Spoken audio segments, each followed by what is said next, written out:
Go ahead. Mike Dolson, I'm here. Tom McDonald, Here. Jennifer Finley. Here. Jim Molitaire. Carol Langford, Danielle Matt. Here. Bing Matt. James Steele Jr. Yeah.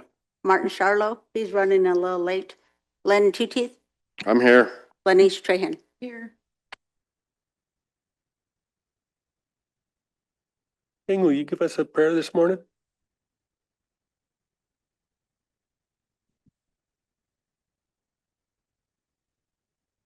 I'm Lim Children Sutton.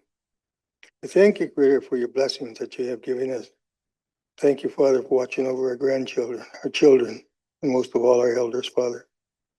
Father, we ask that you give those strength that have lost loved ones, the Lozo family, also the Bluff family over in Tusk. Just thank you, Father, for giving them the strength to deal with their loss.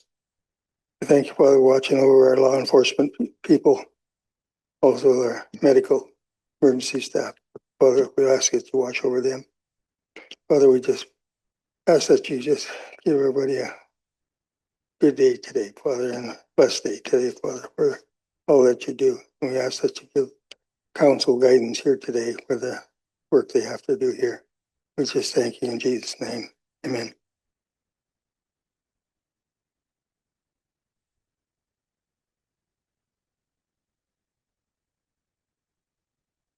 You have, it's from July 15th.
Motion by Lynn to approve the July minutes, the July 7th, what is it, 17th, 15th minutes.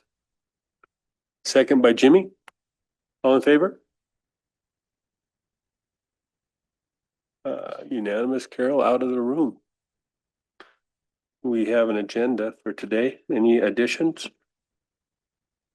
Jennifer? Executive. Yeah, I remember. Police Commission.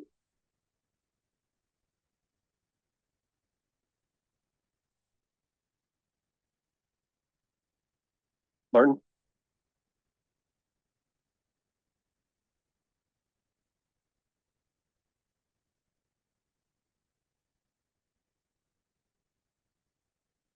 I do have a couple little announcements. That, anything else for today? We do have one walk-in. Motion by Lynn. Motion by Lynn to approve the agenda with additions. Second by James. All in favor? We're unanimous. Is Miss Birch here? Go to our walk-in. Alberta Birch. And there was supposed to be another one, but I haven't seen her come in yet. Just a heads up.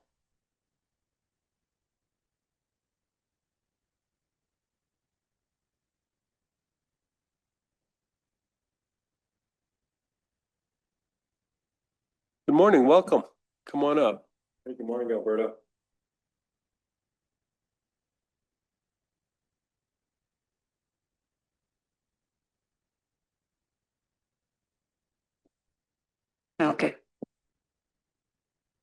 So I sent out an email. I'm sure you all have read them by now. If you haven't, I'm sorry. I've been living in the Dixon Agency since 2005, right next to George Coffey's house. It's a known drug house. And this last episode, because I've been to council many times through the 20 years. This last episode didn't have anything to do with him personally, but they were friends of his that stopped at his house. I have a granddaughter who's almost 2. My son took her for a walk. Now I live by the highway. He took her down by the highway in a stroller because we don't go anywhere down this way because of all the issues we've had.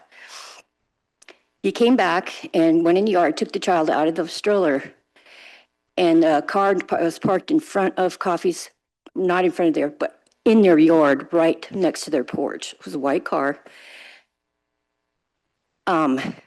Started yelling at my son, calling him white and all kinds of other names. And then my son told his wife, get the baby in the house now. And they went in, this girl got in the car and took a gun out from under the seat and went. I pulled up right after that, just got off work. I didn't have any clue what was going on. I jumped out of the car just like normal. And I hear the screaming. I look over there and she's yelling and screaming at him. And I said, what's going on? And he said, she pulled a gun on me and Luna. And I just didn't even think of a gun at all. I just tore off over after her. And my son come running out and grabbed me and said, Mom, I said she has a gun. They jumped in the car. They took off the other way. And I said, call the cops. He said, I already did. So I went over there and I told Coffey, he came out, George Coffey Jr. And he immediately says, I had nothing to do with it. No, you didn't, but they're your friends. They're at your house visiting you. But I told him, I said, I want their name right now. He did give me their name. So I called it in and I gave the name and I made him stay and give a statement, which I'm surprised he actually did that. But my point is, it's even if it isn't them causing the trouble, it's the people they bring into their home. The people they let hang out there, they always doing drug transactions. This has been going on for longer than 20 years. I've just been there the last 20 years. Katie, in the past, has chased my granddaughter down when she was 8 years old, a different granddaughter that doesn't even want to come to see us anymore because of where we live, and was throwing rocks at her in front of my house while she was riding her bike, calling her every name you could think of. There's another house that's behind there where Gay Shepherd, and I don't know who else used to live there. It's another drug house. We have a lot of elders down there, myself included. We're tired of it. I don't know what the solution is anymore. I can't move out. Tribal Credit changed their policy where you have to have good credit to get a house loan. You have to show your credit report now, which wasn't the case when Tribal Credit was founded. It was for people who couldn't get the typical loans from a bank. So I can't even do that. I'm stuck. Something has to be done about these guys before they end up killing someone.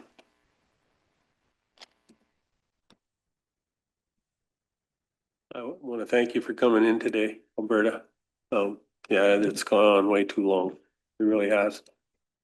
No, Danielle has told us a lot about it, and I'm glad you called the cops. Was there any report made? I have no idea. We sent pictures of the car because I have cameras to them. I do know that I just was checking all the jail rosters, and she was picked up in Missoula, and it says it's a felony, and it says flathead PP, which I don't know what that means. If they're holding her or what's going on. What date was your encounter? Tuesday of last week. I'm not exactly sure the date. Go ahead, Danielle. No, Alberta, I know we've talked and I know that there was another lady wanted to join us. She just couldn't find a ride. She's a wheelchair. The other family that said they were going to come up, they were scared to come up because last time they did, their gas tank was sugared and they're scared of retaliation because they live around the nonsense every day. And I wish your grandbabies could come visit and play outside in the yard. I wish all the kids could go outside without a worry. I struggle with the same thing. My son doesn't want my grandbabies around the chaos that happens there with those drug houses. So, you know, I feel like it's an uphill battle. I hear if they're in probate, there's nothing we can do. There's got to be something we can do. Miss Nadine and Kenny look like they just came in to support your efforts and us trying to find a resolution. I guess it's another conversation with legal to see what we can do. Yeah, I feel like I keep hitting a roadblock, and I know we've got to do something, and I'll keep fighting and try everything I can to make something happen, Alberta. I just want to point out also, when we first moved in there, we had an issue with KV Matt, and he lived across in the house that's no longer there. But with the issues we had, I came to council at that time and told him he's going to end up killing somebody if you guys don't do something about it. And that's exactly what he did. Carol, go ahead. Yeah, since it's in probate, is it just the coffee house that's in probate, you know? Gay Shepherd's house is in probate as well, and then I just don't know why Katie's lease is still Katie's lease. I'm wondering why you can't board them up and start cleaning it up. Is that I mean, maybe that's a legal question, Mr. Chairman. But that's the thing. People tell us we can't. I think we can. It's on our property, for Christ's sake. And it's not, they don't own this property. They have the home. And I feel like if they want the home, we'll move it off. We'll move it off somewhere where they can move it wherever they want to. Put it up on blocks and get it out of there and let it sit until they have a place to put it. They'll never move it. They'll never do anything, but it at least it won't be there anymore. And same way with Miss Coffee. Is it Katie? Yes. The one that has the cement? Does she kind of live in that cement stuff? She has a travel trailer over there now, doesn't she? In a tent? Oh, well, I don't think that's allowed, first of all, but No, it's not. definitely go in and knock all of that cement and just clear it out of. Well, my thought. I don't think we sit here and say, well, thank you, ma'am. You know, I wouldn't accept it. And I don't think you did either, Daniel, the other day when you got really upset. It just, something can be done and we just need to do it. Yeah, because I'll go sit on my porch because I'm not going to let them know that I'm not going to show any fear because I have to live there. But the rest of my family, they don't even want to come out of the house anymore. I've let my yard go. I've let it looks like almost like theirs now because I refuse to go outside and work out there when I have to put up with them. James, go ahead. Yeah, I just wanted to see if we could hear from Kenny and Nadine as well. They're certainly welcome to add their complaints. Good morning.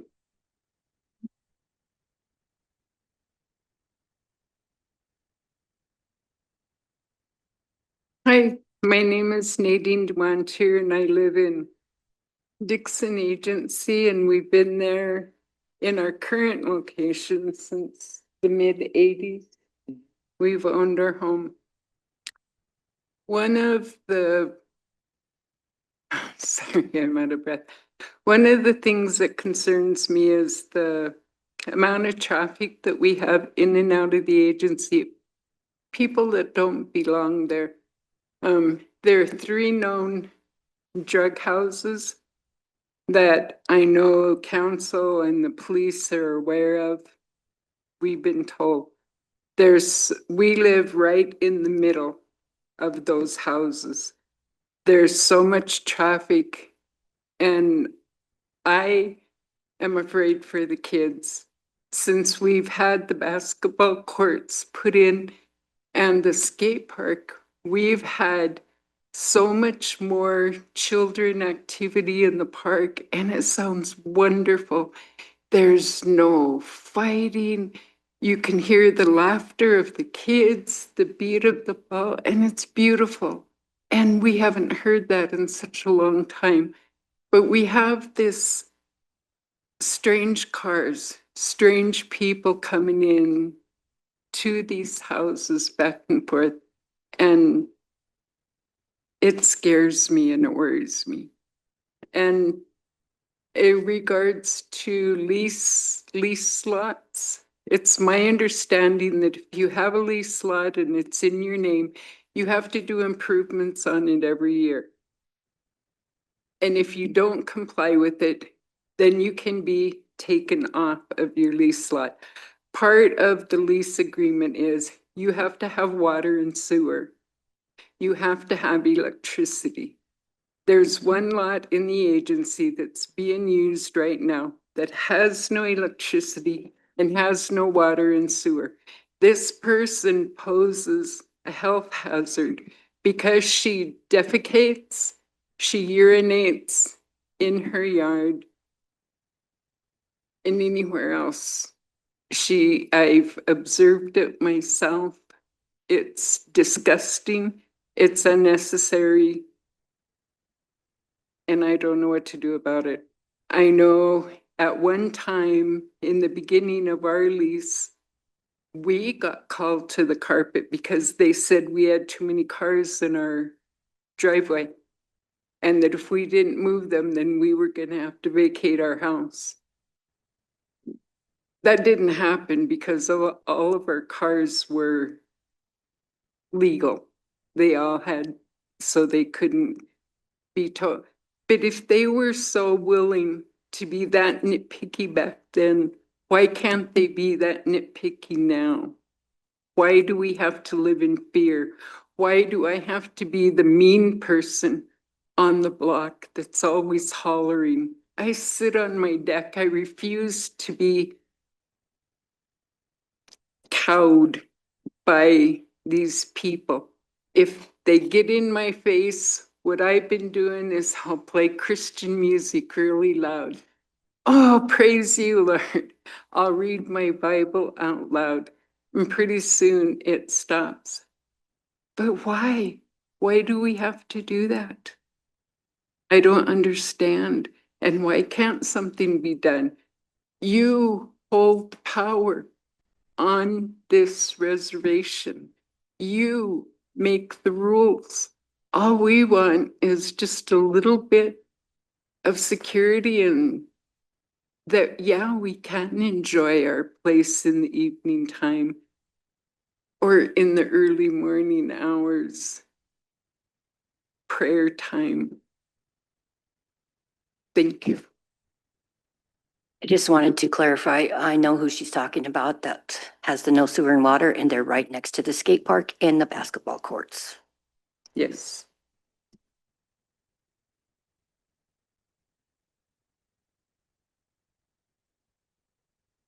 Kenny,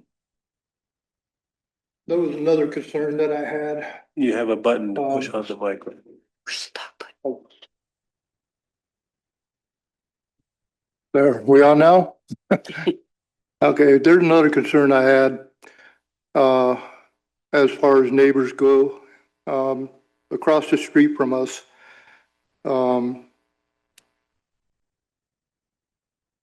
Dave Morrison, passed away. And so anyway, in that trailer, he left the trailer to Gay Shepherd McLeod. And, so my concern is when she, God forbid, passes away, what's going to happen with that lot? Because there's no tribal members after she's gone that live there. So that's a concern I have. And that's, there's a lot of traffic coming in and out of that place too. So I'm just wondering what's going to happen there.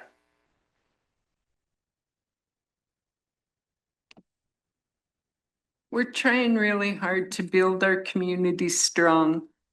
We're trying really hard to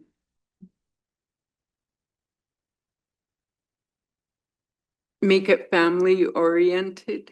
Years ago, we used to allow our kids, they could be outside and they didn't have to worry about anybody running them over or squealing around. We've had so much thievery going on at our house that our daughter feared for our safety. And she bought cameras and put them up all around our house. She also built a fence so there would be no traffic between these two known houses that we happen to sit right in the middle of. I had asked them repeatedly, respectfully, use the road. That's what it's there for.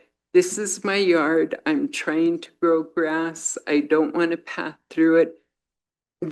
I was met with rude remarks, filthy language, and I was upset and crying, and I told my daughter, and she was just fed up.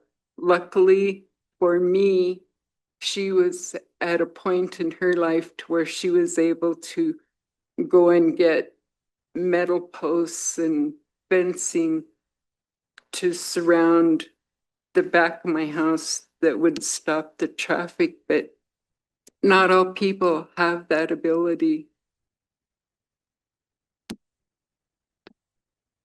Danielle? When the guy got shot, when Camel got shot, our house is the house of safety.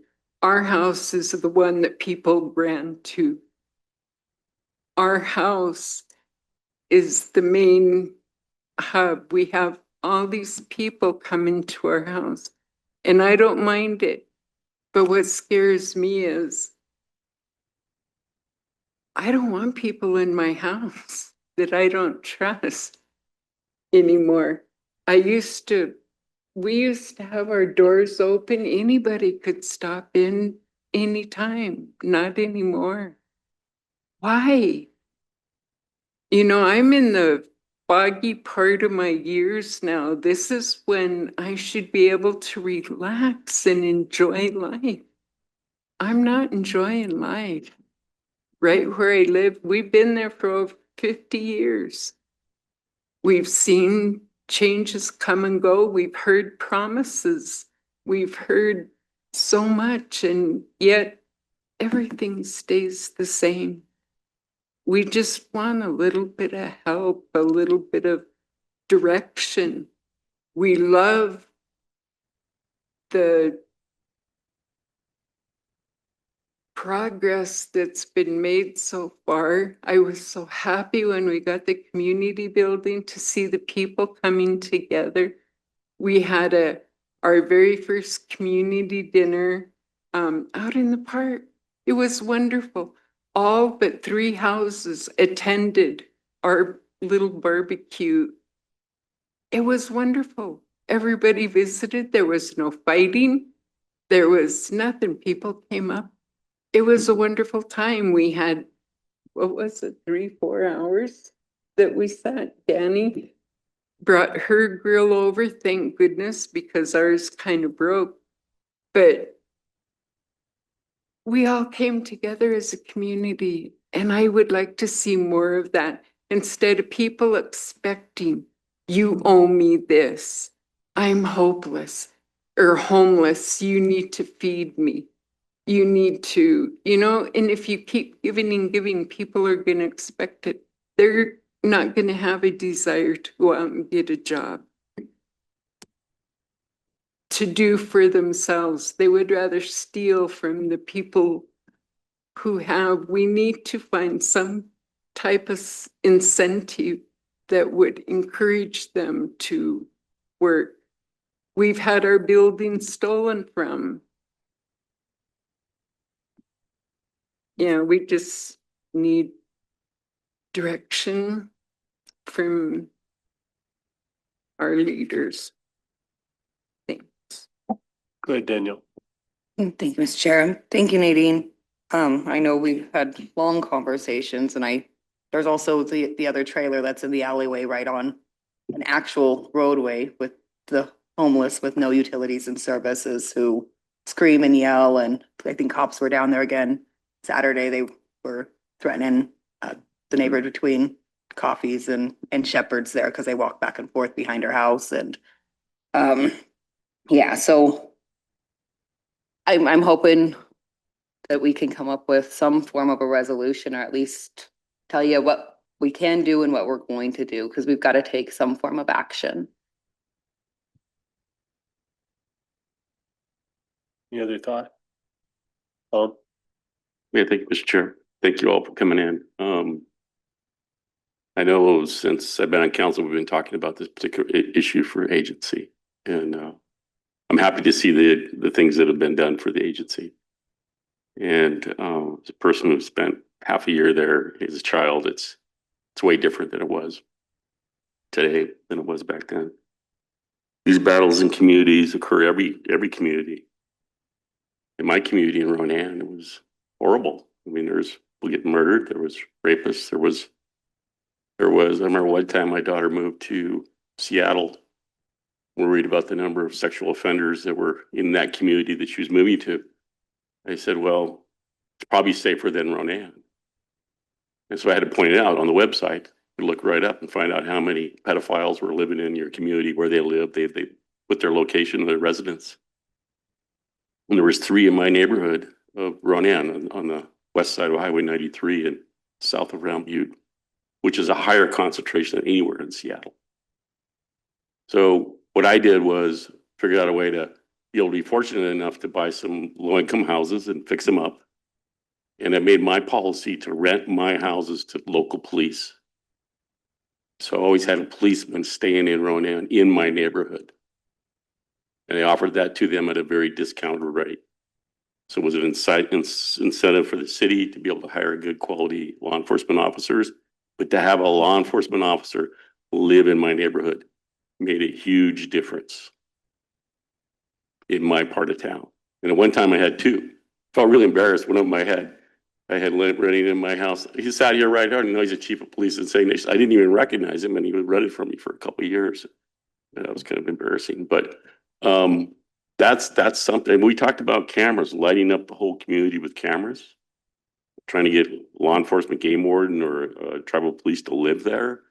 Just anything it's a constant battle, constant. Last night, I listened to a guy just kitty corner from my house, out in the middle of his yard, walking around cussing, crazy, in my neighborhood, in the middle of the night, 3 a.m, just dingbat crazy.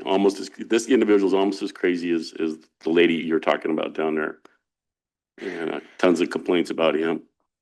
But it's a constant battle. So, but I think for me, I would love to be able to say that we serve our membership by putting law enforcement in every community. And so I think, that's a good strategy to be able to say that they response quicker, that, they live in their community, they're part of their community. I'd love to see a law enforcement officer live in Dixon Agency, whether it be a game warden or it would be one of our great officers across the street here. That would be a huge advantage for you. That's been talked about before. I know that one bad house, we rousted them out, and to keep them from coming back, we burned it down. Dixon Agency under my wife's watch at the Lands Department. I can't tell you frustrations that I have with the Lands Department, but over the years, and there's great people that work at the Lands Department, but it's just a difficult job that they have, and it's hard for them to keep up with the magnitude and the scale of workload that they have. So I always try to give them, some reasonable room to be able to, enforce the regulations that are there for home site leases. Do they do it equally, and are they on top of it all the time? No, because it's a very large job. It's a very, very, very large job for them. But I think we can always strive to do better, give them more resources to get their job done better in the Lands Department. But I can promise you that, at least the rest of my term here, that I will certainly work on it and try to do the best I can for Dixon Agency. Thank you for coming in. I love Dixon Agency. It's been my home, my whole married life, and we've been married 50 years. We've raised all of our kids there, our grandkids there, and I do not want to give up on my community. So many people say, just move, just move. Why? That's my home. 2 of my kids are gone now. That's where my memories are. That's where I want to stay. That's where I want to be. Why should I? So thank you. for listening and hearing us, and hopefully we can come to a solution. I know that we're always trying to collaborate with our council person, with the community members. We have a core group, but we're tired. Really tired, and I'm really old, and I'm just want to enjoy my time in my home, in my yard, in my community. Thank you. Anything else? Jimmy? Thanks for coming in and bringing this issue in.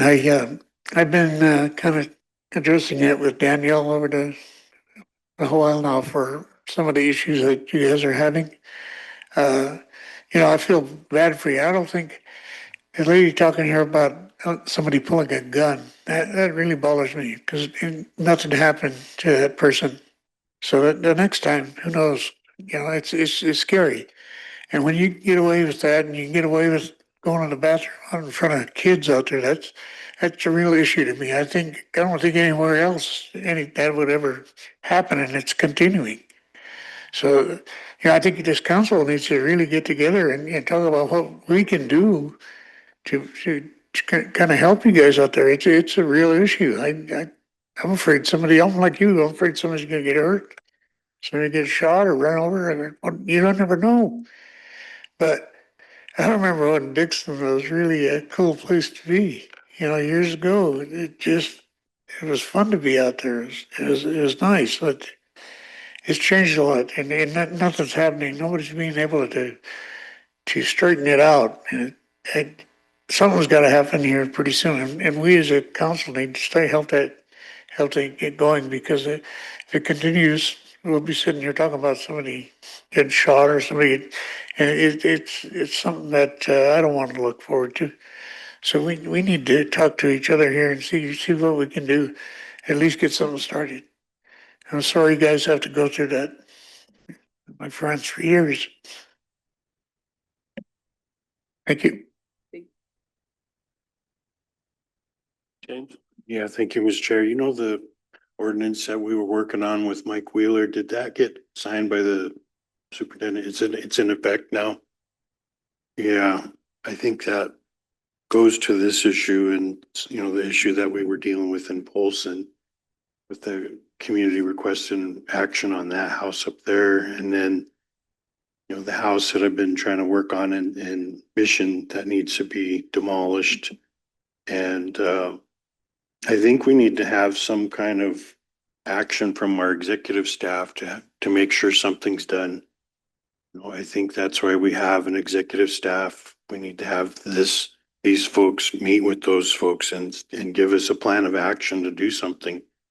And rather than just go through and kind of feel like we're spinning a wheel again.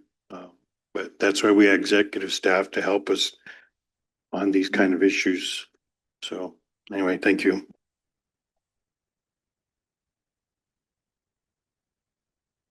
Martin? Yeah, thank you guys for coming in. My dad's been in the agency since I was in junior high, so definitely aware of the environment down there. Thankfully, he lives on that backside where he's out of the foot traffic. But I hope you guys relay this back to Mark.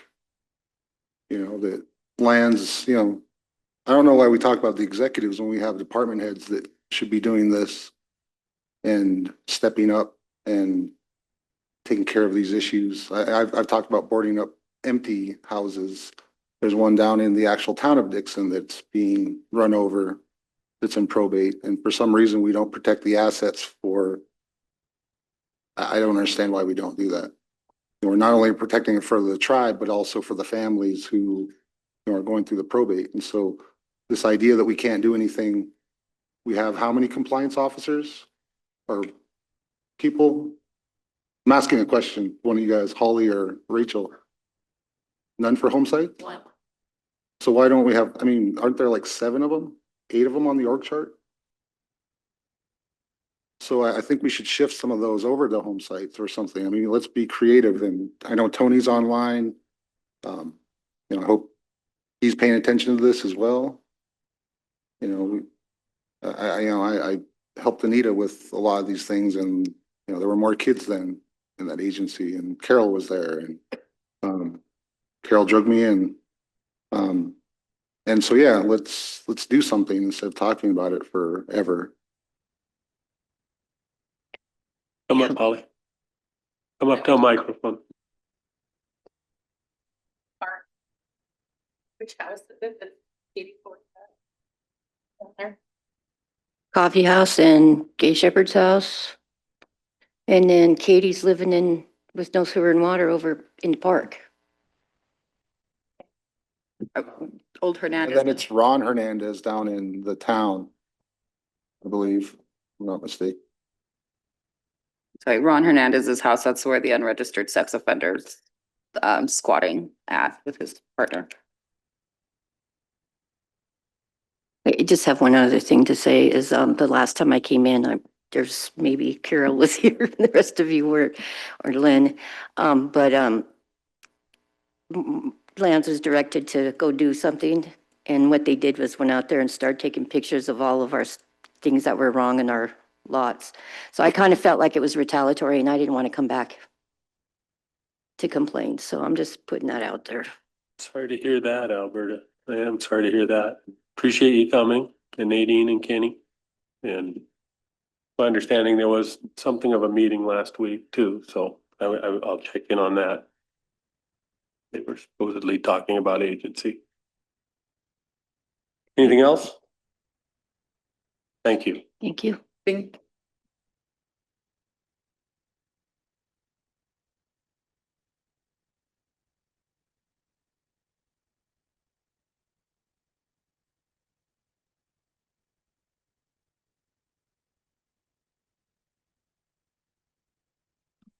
We can go into executive. Out of regular into executive. So. Those were my 2 announcements. And we'll get to our agenda. We'll get Corky up here already. Come on up, Cork. Morning.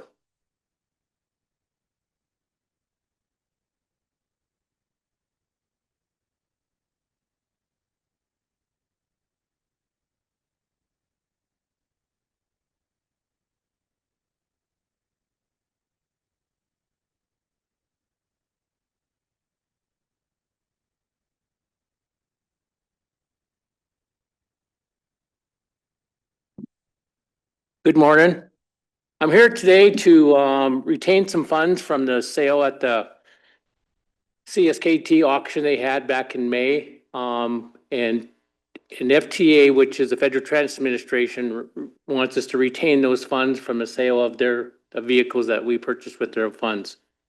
The dollar amount for retaining 100% of the vehicle would be $7,500. And none of these vehicles hit that threshold, so we can retain all the funds from the sale. Total amount of sales was over $9,000 for 4 vehicles. So we're just asking if we can retain it, and then I have to get that out to Property and Supply to retain those funds back into the transit program. Motion by Tom to allow DHR Transit to retain the transit funds, I guess they are. Yes. Second by Danielle. All in favor? We're unanimous with Martin out of the room. Thank you. Thank you, Clerky. You too. Morning, Sean. Come on up.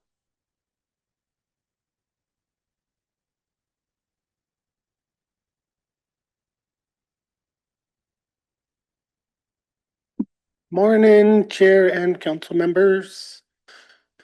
So I'm here today for permission to purchase a couple of drones. The total for the 2 drones is $43,000.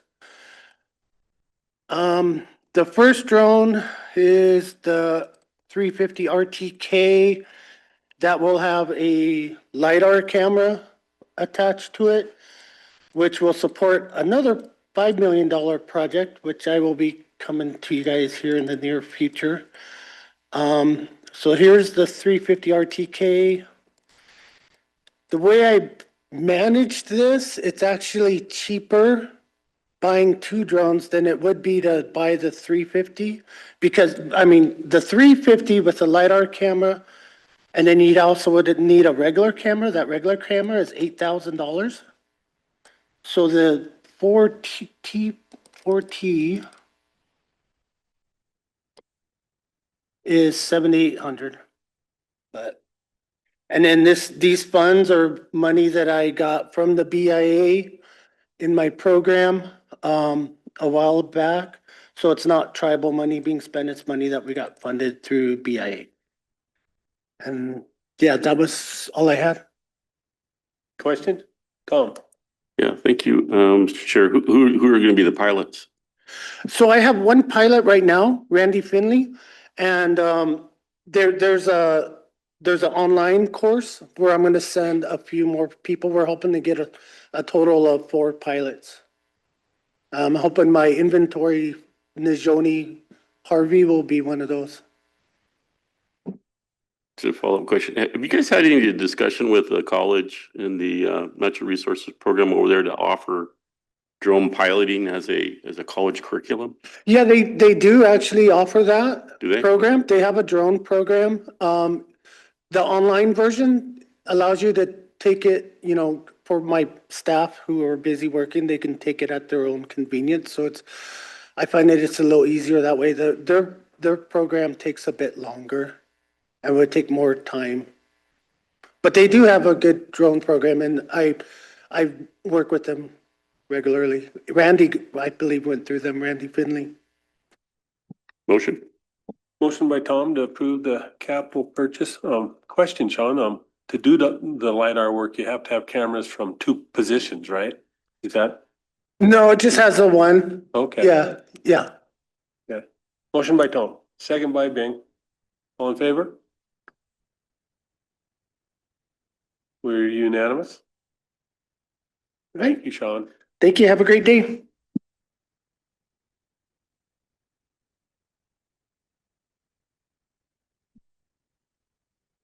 Go ahead, Len. Just one quick issue here that I need to bring up with council. So tribal elder Dolores Kayai, her husband passed away last week. And Waiting for them to give me the mortuary so then I can send the money. They got Okay. a hold of me this weekend. okay, Okay. thanks, Jen. That's all I had. Thank you. And we will take a short break. Then we'll get to Ralph. We will go out of regular into bank shareholder. Welcome, everybody. Good morning. Good morning, everybody. How you doing? I imagine we got some minutes, We do. Jennifer? Okay. Minutes from August 13th. Mr. Hey, Chairman, everybody. Mr. Chairman, I'll make a motion to approve the August 2024 minutes with whatever corrections that might come up. Motion by James, approve the minutes. Second by Carol. All in favor? Unanimous with Martin out of the room. That's our minutes. Go ahead, Ralph.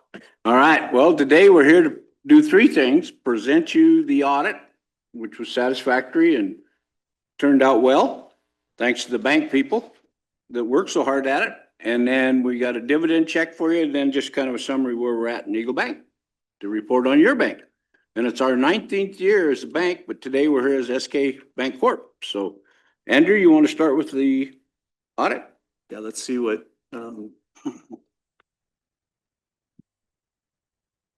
There you go. good morning, everyone. Let me scroll through this and see what, so, do you want to do the audit first and then this? We'll Okay. come back. Let me move down to the audit. It will be page 23. So if you guys flip to page 20, I don't know if you're seeing what I'm seeing. You are? Okay. So we just had our financial audit for our financial year of 2024. The audit came back clean. There was no material findings. There was one small finding about a reconciliation of investment accounts. They just wanted me to do a second review, and we've already rectified that. But in terms of the accounting for our general ledger, there was no discrepancies between our books and the auditor's books. And there never is. When you run a bank, we have to keep everything pretty tight. So we never, in my 10 years of being here, we've never had any discrepancies. But I think because we're a tribally owned corporation, we have to have a financial audit. Most banks of our size don't. So we do it every year. It costs us a little bit of money, but it's also a nice thing. I think the Office of Financial Management here needs it. That's right, Martin, isn't it? So Part of the. anyway, I'll flip down to page 25. This shows our assets year over year. Shows what we have for securities, 23, 24. This is our balance sheet. The bank has grown significantly year over year in the 10 years that I've been here. When I started, we were $50 million in assets, and we had about $17 million in loans. And now 10 years later, as of today, we're probably around $175 million in assets with $91 million in loans. And we have about $65 million in securities. We could not, and I know I say this every year when I come, we could not do any of what we've done without the support of the tribes. I appreciate greatly you putting your trust in us and utilizing your bank. It's what you created it for, and what's that? I have a question. Sure. Under assets, and it has securities available for sale. Can you elaborate on that? Sure. So if we buy securities, we can buy them and they can be called held to maturity, which means we can't sell them. The available for sale means that I have the option to sell them if I want to generate liquidity. So for example, now I have to keep a certain amount of securities because all of the tribal deposits we have to securitize either through a letter of credit, FDIC insurance, or we pledge these securities so your deposits are always covered because you're a governmental agency. We utilize a company called IntraFi, which allows us to provide FDIC insurance for up to $200 million of deposits. But we also pledge some of these securities. But I also put this money to work in securities because it yields higher than if I just let it sit in a bank account somewhere. But I keep them available for sale. So if we have a lot of loan growth, I can sell one if I need to in order to fund new loans. Ideally, I would have very few securities and it would all be in loans, but it takes a while to continue to scratch up loans. Does that answer your question? Okay. But you can see our assets went from 133 million to 152 million. All along, we've had more than what our balance sheet shows because we have moved deposits off balance sheet into what's called a one-way sell money market account, provides FDIC insurance for your money. But we take it off of our balance sheet because it then doesn't affect our capital levels. If we kept it all on our balance sheet, our capital would be thinner than what the regulators would like. So we have the option to move it off. It's still all FDIC insured, and we make a little fee income off of it when we do that. So one of the reasons our deposits or our assets have grown is that.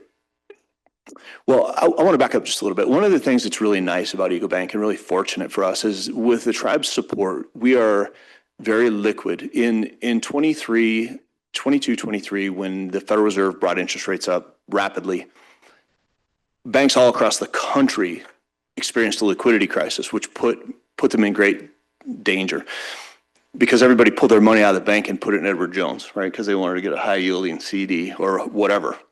And we didn't have that problem because you guys kept your money with us. And it allowed me to take advantage of the high interest rate environment and buy some securities that were higher yielding. Right now, Eagle Bank's security portfolio is roughly 100 basis points higher in yield than the Montana average. So most banks were scrambling for money. They didn't have any money. They barely could keep the lights on, and we were flush, and we were able to take advantage of that and add some higher yielding assets to our books. Also, as a hedge, when interest rates fall, customers bang down your door and ask for a better interest rate on their loan. Well, securities don't do that. So when interest rates do fall in the next, however long it's going to be, next year or so, and we start to reprice our loan portfolio lower, our securities portfolio will stay high, and that'll help us maintain margin and keep our profitability. Not to dwell too much on all this, you can see our deposits, they went up $16 million on our books. Stock has gone, stockholders' equity, it grew a couple $1 million. Last year, we made $3.6 million. I'll go to the profit and loss or the income statement. You can see 2023, we had total interest income of 5.7, 7.7 in 24. It's going to be higher this year. Interest expense, of course, went up. Interest rates went up.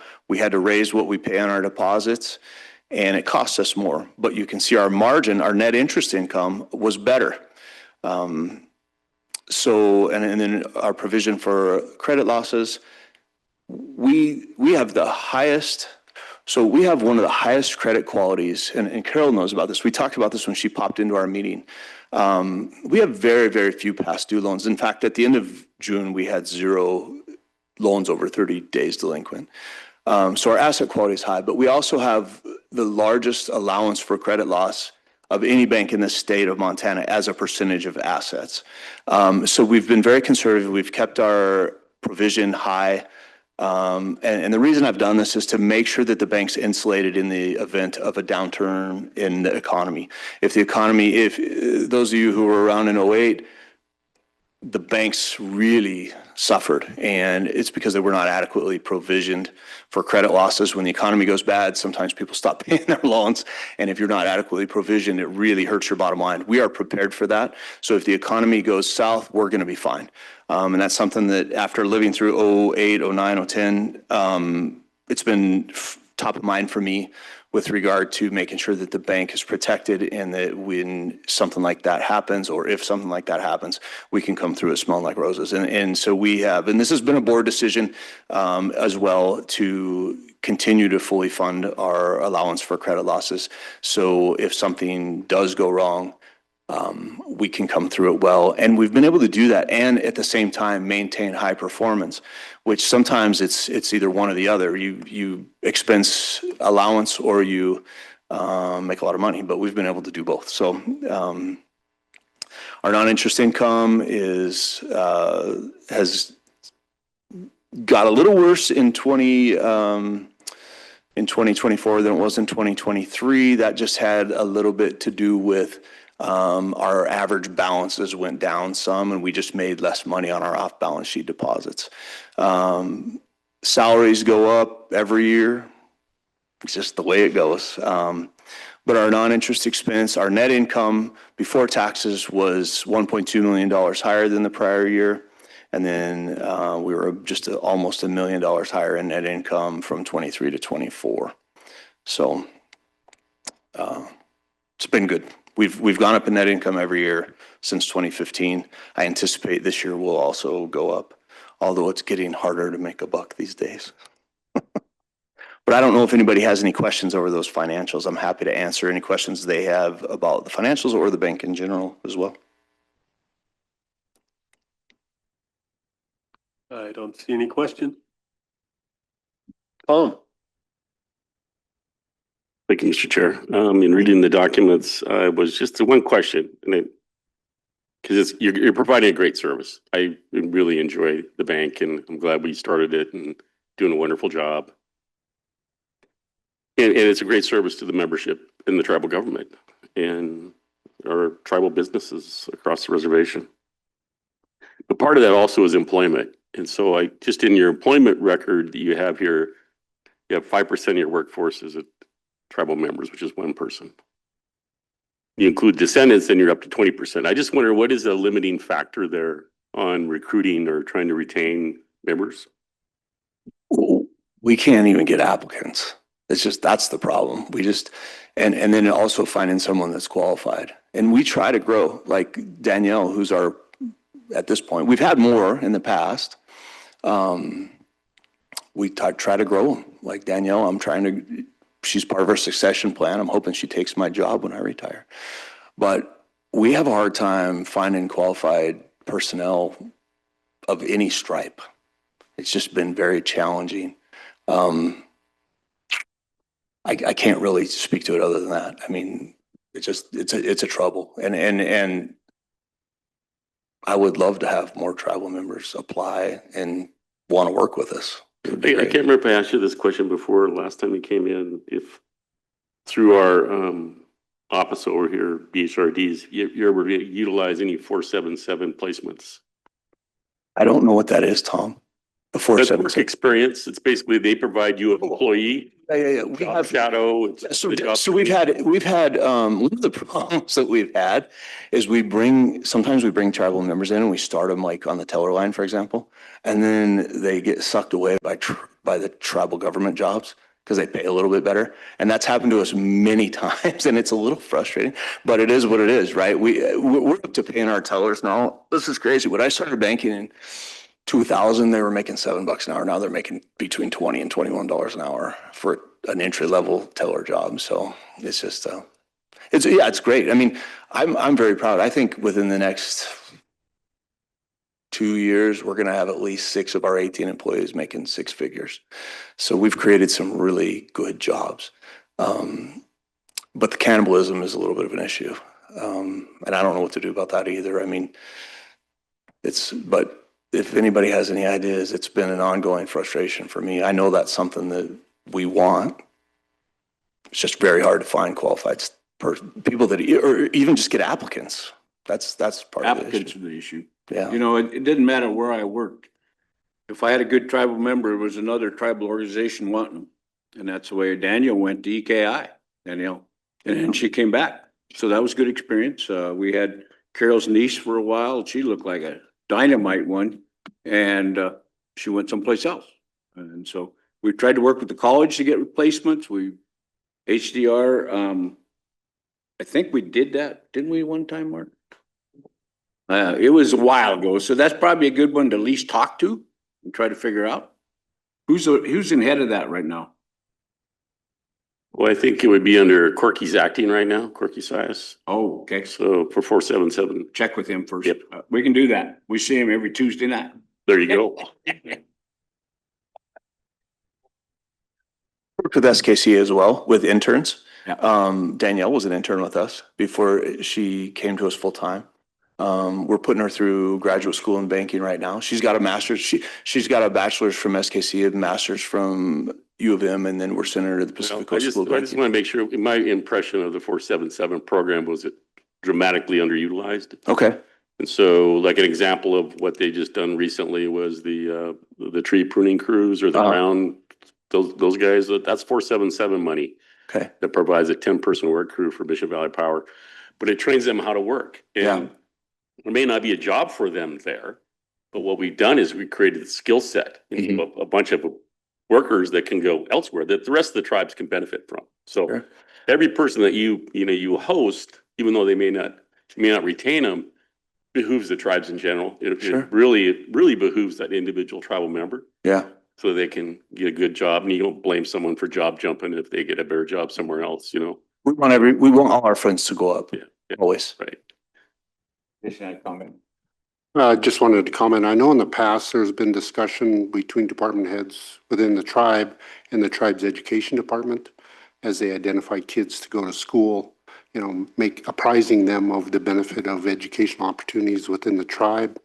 Maybe that's a conversation we should have with education too, that, there's some positions at the bank that could potentially, with an education in the banking field could come home and be a part of that. Mr. Chair, Jason, I'm glad you brought that up because that's one of those programs that I actually applauded the governor for, is that you're taking high school students during the summertime or whenever, and they're doing part-time work in different places they may pursue as a long-term career. So that work experience in high school, it could be a job shadowing a teller at Eagle Bank, then you're providing that stepping stone pathway or exposure that might be a recruitment tool for someone that would be the CEO of the bank eventually. We don't have a lot of turnover either. That's another issue. Is that, you know, there's just, people get these jobs and they don't leave. They're good jobs. So it's a little bit of a, there's not, not very many openings. We've advertised in Charcuterie every time we've had an opening and Yeah. so we're still working on that and that's a good idea. We'll check with HCR, make sure it works. Let's find out about it and then we'll check with the education department too about letting them know what our needs are. So thank you. All right, Mr. Chairman, we need a motion to accept this audit. Motion by Carol to accept the audit. Second by Danielle. All in favor? Unanimous. Thank you. The next thing we got to offer is Andrew, the board authorized a $750,000 dividend. We got that check with us today. I think I should have said. Oh. Get a photo point. Where do you want me? Whatever you like, Chairman.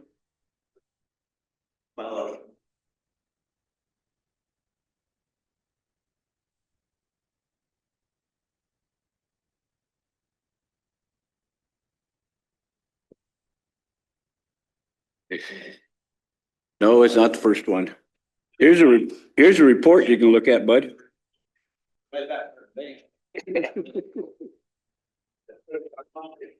Show him the page. I wanted to just note one thing. Our policy historically has been 10% of earnings, which would have been about a $360,000 dividend. But we've grown the bank to a size where our capital is starting to stabilize now, and it's given us the opportunity to dividend a little bit better. We're very close to turning the corner, and I think it's just going to get better every year, you know, pending no giant economic disasters. Well, thank you.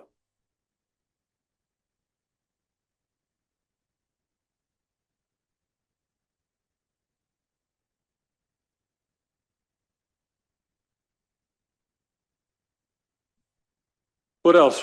Well, we have our Eagle Bank information. First of all, just to let you know who's on SK Bank Corp, it's Martin, Jason, Maggie, Andrew, and myself.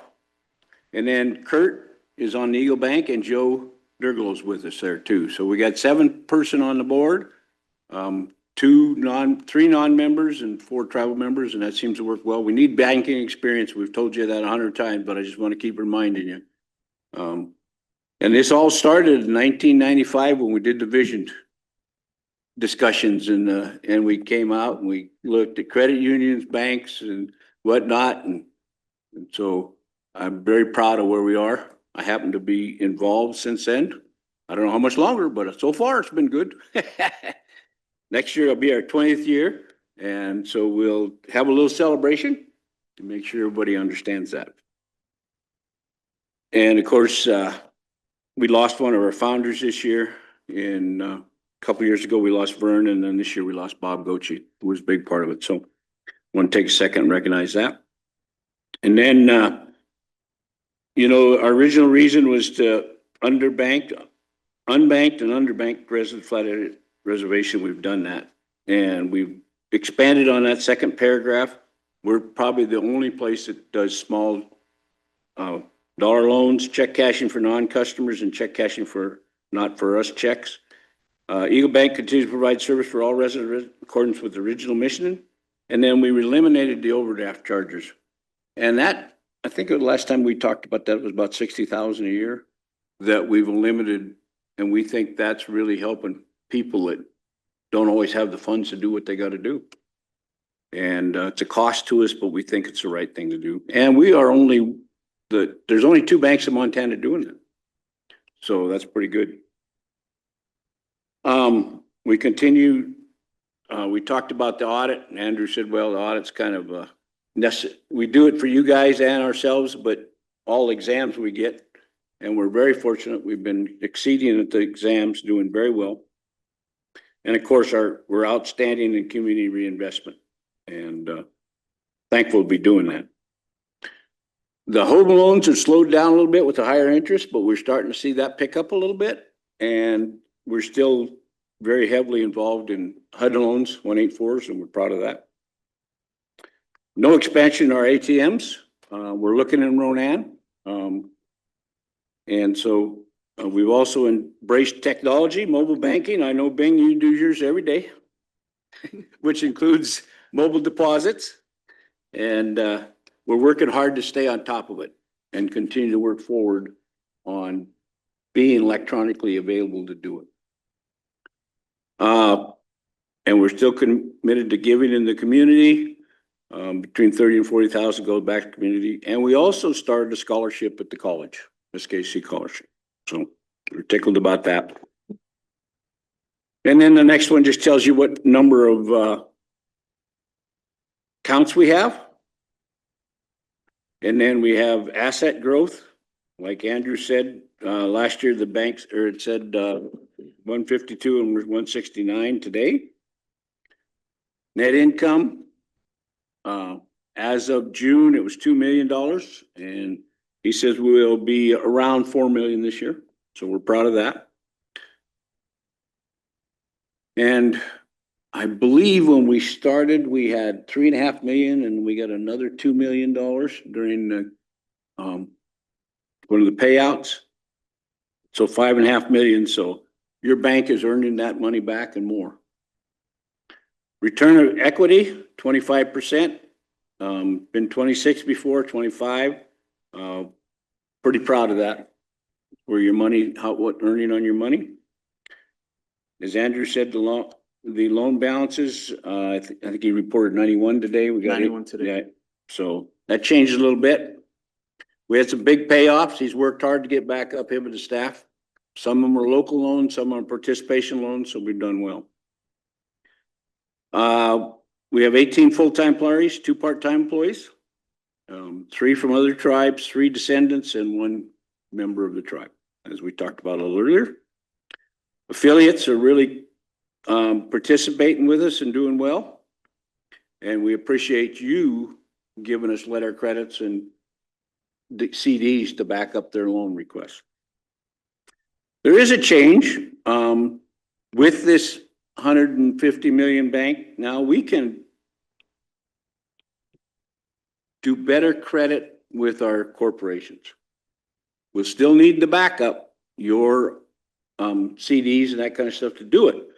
But we can go to larger loans, and that means we keep it in-house. A competing bank doesn't get that $3 or $4 million. We get it and give it back to you guys. So as you look at corporations that ask for loans, we'd ask you to consider talking with us to make sure if we could cover it or not.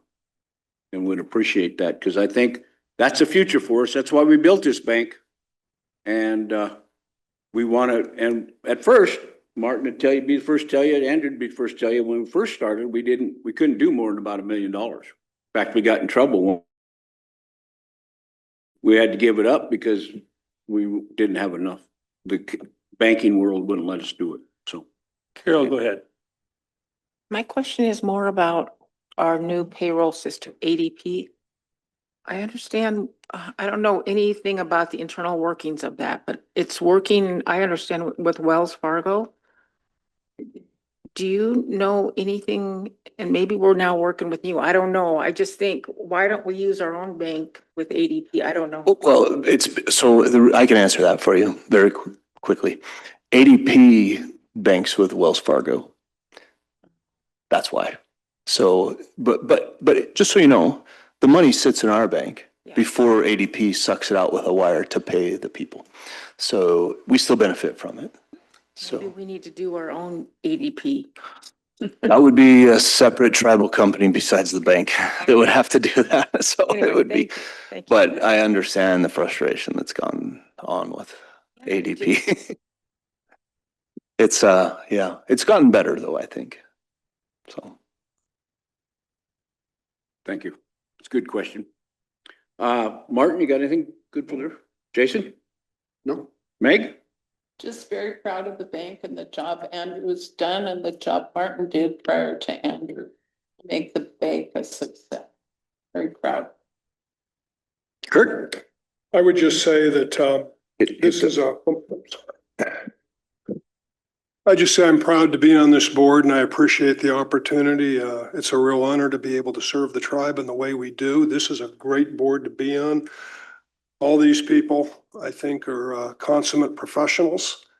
And when you're on a board of a bank, there's personal liability for the directors. And I'll say Andrew and his team makes me sleep very, very well at night, which is really a great thing. So well done. And I just thought you all should know that. And I'll just, Go ahead, Tom. Well, that means we can drop that board of directors insurance, then we no. save that money. I'm fearless. Do it. We got you. James, I just want you to know, you said professional board members. And I think that's all the report we had. And Andrew, I'll let you close because you're the one that makes it happen. You and your team. One question, I just want to know the relationship or anything you've been working on with Tribal Credit? Or anything new? No, not really. The Tribal Credit has actually, there's a regulation called the Fair Lending Act that makes it so we cannot do some loans that we would love to do. Fortunately for us, Tribal Credit can do those. So for the constituency that can't get a loan with us, they can get a loan there. So that's been a real benefit.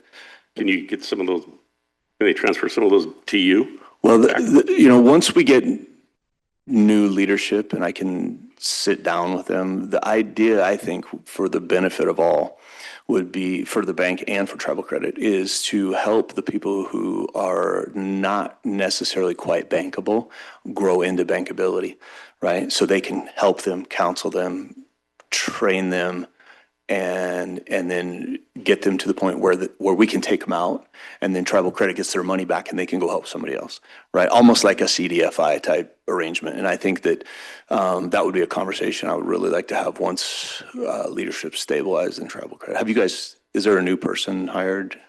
There is? No, I didn't think there was. So once that happens, I would love to meet with them and have that conversation for sure. Anything else? Glenn? Thank you, Mr. Chairman, and thank you all for the report and what an outstanding job. Eagle Bank just gets better and better every year. I still remember the first year I was on council, why I even questioned why the tribe even had a bank when there were 7 banks in town. And so now understanding, kind of understanding how it all operates, we're very fortunate that what we have today with our bank. I just wanted to throw something out there and keep on your radar. One of our most exciting economic development projects that we got coming up is we want a store in Elmo. We're in the early planning phases of it right now, but I'm hoping that at some point in time we can have Eagle Bank work together with SK Business Services for the financing of this, so we can keep this all internal. Everybody benefits. We get a store. Eagle Bank makes money. It's just a win-win-win situation. But it's really exciting, and I just hoping that at some point in time when we break ground, that Eagle Bank's involved in that. But I just wanted to throw that out there. I'm not telling you that we need to finance it, but I think it'd be a great project for the tribes if we were just to work together on this. So thank you.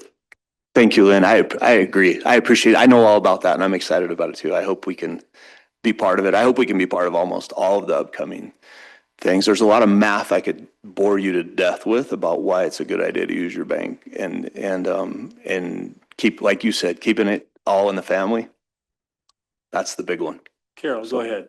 I just want to also acknowledge Ralph and Maggie. You guys were there from the beginning and you were handpicked by Bob, I think, right? I can't remember how you were handpicked, but I think Bob Gochi named the board. But anyway, just really appreciate the work all of you do because it's important. And it's always nice to tell our tribal members, this is your bank there, And also my business this year just got off the ground and I can't tell you how much and how wonderful it was to work with your people and Sovereign Leasing and Finance also. But yeah, it was a good experience, and I'm glad I picked Eagle Bank to work with, my own bank. I love saying that to people. I own a bank. Thank you, Carol. Appreciate it much. All right, I know you guys are behind schedule, so Always. that's all right. Mike, I never knew when you were ahead of schedule. Hey, now, You guys have a good week. thank Can we you go all. into executive?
Well, we'll go out of shareholder back into regular. Do we need executive? To approve Austin Durglow's contract for how long?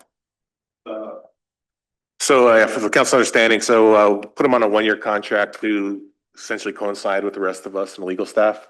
So our plan would be to come in next summer again for hopefully another 2-year reconsideration of contracts for the attorneys. So he'll finish out the same term that we have, and then we'll bring him back with the rest of us next summer. Motion by Carol to approve the resolution and contract, second by Tom. All in favor? We're unanimous. Thank you, Dan. Martin? We had approved a $250 donation to the disc golf tournament a couple weeks ago. The funds were actually, we had to scramble at the last minute to get porta potties because SKC wouldn't let us use one of their buildings for free. And so it was an additional $50. So I'm hoping that the tribe would cover just an extra 50 to instead of it being $250, it'd be $300 that we would donate to that cause. Any objection? Jennifer? Got an objection, so I need a motion. Motion by Carol to provide the $50. Second by Bing. All in favor? 1, 2, 3, 4, 5, 6. Tom? 7. Opposed? Jennifer? Jimmy? Len? Abstain. Len abstained, so I got 7-4.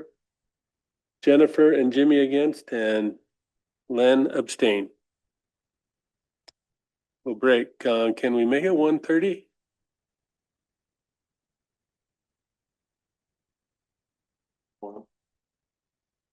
I think so. Don't know who's leaving except for Jennifer. Somebody else leaving? Oh, Martin's gone, that's true. So we got 2 gone.